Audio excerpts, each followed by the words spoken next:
আমরা দীর্ঘ সময় ধরে ঐক্যমত্য কমিশনে আলোচনা করেছি এক নতুন বাংলাদেশ বিনির্মাণের প্রত্যাশা নিয়ে, যেখানে ক্ষমতা কেন্দ্রীভূত না হয়ে বিকেন্দ্রীকরণ হবে, রাষ্ট্র কাঠামোতে পরিবর্তন আসবে, জবাবদিহিতা নিশ্চিত হবে। তেমন এক বাংলাদেশের প্রত্যাশা নিয়ে রাজনৈতিক দলগুলো বিগত সময়ে পারস্পরিক শ্রদ্ধাবোধের মধ্য দিয়ে যে ইতিবাচক পরিবেশের মধ্য দিয়ে আলোচনা এগিয়ে নিয়েছে, এই কারণে আমার তরফ থেকে, জাতীয় নাগরিক পার্টির তরফ থেকে উপস্থিত সকল রাজনৈতিক দল এবং বাংলাদেশের সকল জনগণ যারা দীর্ঘ সময় ধরে প্রতীক্ষায় আছেন, তাদের কাছে আমরা কৃতজ্ঞতা প্রকাশ করছি। আমরা কৃতজ্ঞতা প্রকাশ করছি অধ্যাপক আলী রিয়াজ স্যার এবং কমিশনের সদস্যবৃন্দদের প্রতি। তারা অত্যন্ত ধৈর্যের সঙ্গে এবং দীর্ঘ সময় ধরে পারস্পরিক আলোচনাকে এগিয়ে নিতে সর্বাত্মক ভূমিকা তারা পালন করেছেন। আমরা দুইটি বিষয়ে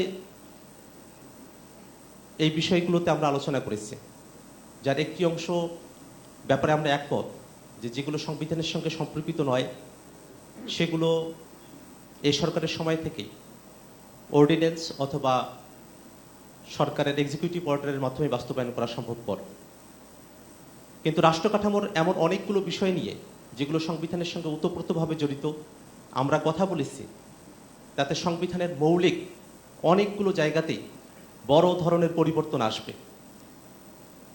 এত বড় ধরনের পরিবর্তন যে শুধুমাত্র সংশোধনের মধ্য দিয়েই সেগুলোকে টেকসই করা সম্ভবপর কিনা সে আশঙ্কার জায়গাটি আমাদের মাঝে বিদ্যমান রয়েছে।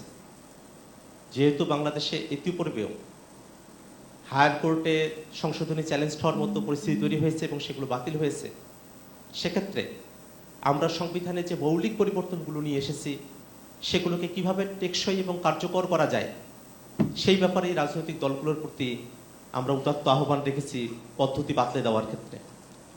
জাতীয় নাগরিক পার্টি এনসিপি মনে করে এটি গণপরিষদ নির্বাচনের মধ্য দিয়ে নতুন সংবিধানে নতুনভাবে লিখিত ধারা, উপধারা এবং অনুচ্ছেদের মধ্য দিয়েই আমরা যে সংশোধনীগুলোর ব্যাপারে একমত হয়েছি, সংস্কার প্রস্তাবনাগুলোর ব্যাপারে একমত হয়েছি, সেগুলোকে টেকসইভাবে বাস্তবায়ন করা সম্ভবপর। সেক্ষেত্রে অবশ্যই রাজনৈতিক দলগুলোর মধ্যে একটা ঐক্যমতের জায়গা আমাদেরকে পৌঁছাতে হবে।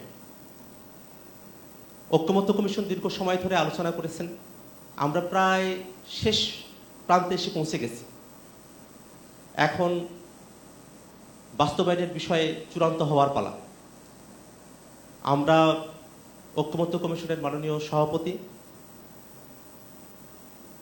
স্যারের কাছে আমরা বিনীতভাবে আহ্বান করব, আমরা আমাদের আলোচনা প্রায় গুছিয়ে নিয়ে এসেছি, শেষ প্রান্তে পৌঁছে গেছি। কমিশনের সময় প্রায় শেষের দিকে। কমিশন আরও কিছুদিন সময় যদি পায়, সেক্ষেত্রে রাজনৈতিক দলগুলো আমরা আলাপ আলোচনার মধ্য দিয়ে এবং কমিশনের সহায়তায় এবং সহযোগিতায় আমরা একটা ইতিবাচক সিদ্ধান্তের দিকে অগ্রসর হওয়ার পথে আমরা অগ্রসর হতে পারব। সেক্ষেত্রে কমিশনের সদস্যবৃন্দ এবং মাননীয় সভাপতির কাছে আমাদের বিনীত আহ্বান, কমিশনের সময় বৃদ্ধি করে বাস্তবায়নের পথকে নিশ্চিতভাবে সকলের কাছে প্রস্ফুটিত করে আমরা যেন এই কমিশনের কার্যক্রমকে সফলভাবে সমাপ্ত করতে পারি।